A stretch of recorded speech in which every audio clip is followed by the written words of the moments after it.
જ્યારે તમે હોસ્પિટલમાં આવ્યા ત્યારે અમે જે રક્ત પરીક્ષણ કર્યું હતું તે HbA1c નામનું હતું. તમે અમને તમારા HbA1c વિશે ઘણી વાતો કરતા સાંભળશો કારણ કે જ્યારે પણ તમે ક્લિનિકમાં આવો ત્યારે અમે એક તપાસ કરીશું.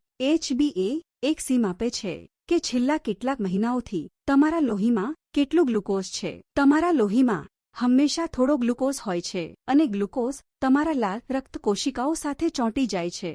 એકવાર ગ્લુકોઝ પર અટકી જાય તે અનસ્ટિક કરી શકતું નથી. તમારું બ્લડ ગ્લુકોઝનું સ્તર જેટલું ઓછું હશે તમારું HbA1c જેટલું નીચું હશે. અને આ મહત્વપૂર્ણ છે કારણ કે જો તમારી પાસે લાંબા સમયથી લોહીમાં શર્કરાનું સ્તર ઊંચું હોય, જ્યારે તમે મોટા ખાઓ ત્યારે આ તમારા સ્વાસ્થ્ય સાથે ગંભીર સમસ્યાઓનું કારણ બની શકે છે. આને ધ કોમ્પ્લિકેશન્સ ઓફ ડાયાબિટીસ કહેવામાં આવે છે. આ ટેબલ તમને બતાવે છે કે તમારે તમારા HbA1c સાથે શું લક્ષ્ય રાખવું જોઈએ. જ્યારે તમારું પ્રથમ નિદાન થાય છે ત્યારે તમારું HbA1c હંમેશા ખૂબ ઊંચું હોય છે કારણ કે તમારી પાસે થોડા સમય માટે ગ્લુકોઝનું ઊંચું સ્તર હશે પરંતુ ટૂંક સમયમાં સ્તર ઘટી જશે. અમે તમને 3 મહિનાથી ડાયાબિટીસ ધરાવતા હોય ત્યાં સુધીમાં તમારું HbA1c 50ની નીચે લાવવાનું લક્ષ્ય રાખીએ છીએ. અમે જાણીએ છીએ કે તમારી ગૂંચવણોનું જોખમ તમને કેટલા સમયથી ડાયાબિટીસ છે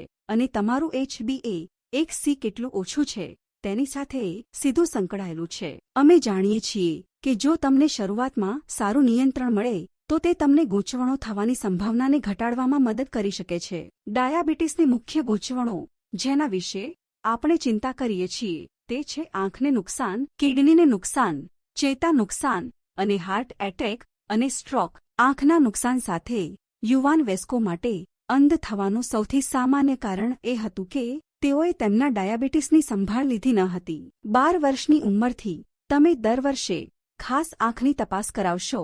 વર્ષમાં એકવાર ખાતરી કરો કે તમારી આંખોમાં ડાયાબિટીસને કારણે કોઈ ફેરફાર નથી. જો તેઓને વહેલા ઉપાડવામાં આવે તો તેમની સારવાર કરી શકાય છે અને છટણી કરી શકાય છે. યુવા વયસ્કોમાં કિડની ફેલ થવાનું સૌથી સામાન્ય કારણ ડાયાબિટીસ છે જેની કાળજી લેવામાં આવી નથી.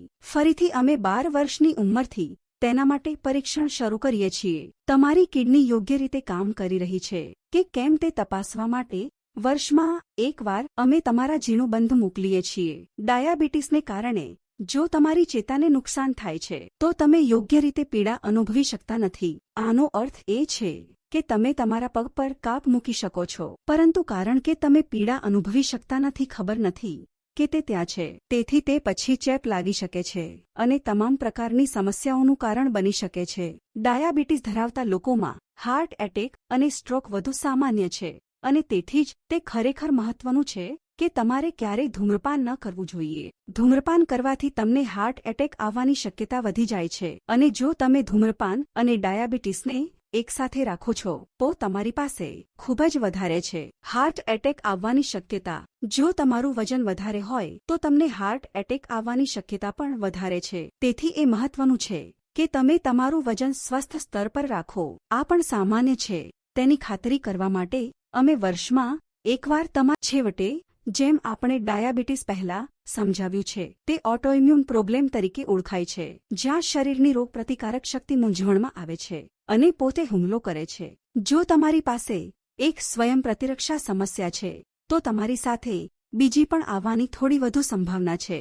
આ જ કારણે તમારા શરીરના અન્ય તમામ અંગો યોગ્ય રીતે કામ કરી રહ્યા છે કે કેમ તે તપાસવા માટે તમારે વર્ષમાં એકવાર રક્ત પરીક્ષણ કરાવવું પડશે. તમારા ડાયાબિટીસની સારી રીતે સંભાળ રાખો, સ્વસ્થ વજન રાખો, તમારા જીવનભર નિયમિત ચેકઅપ અને બ્લડ ટેસ્ટ કરાવો અને ધૂમ્રપાન ન કરો. જો તમે આ બધું કરો છો તો તમારે લાંબુ અને સ્વસ્થ જીવન જીવવું જોઈએ.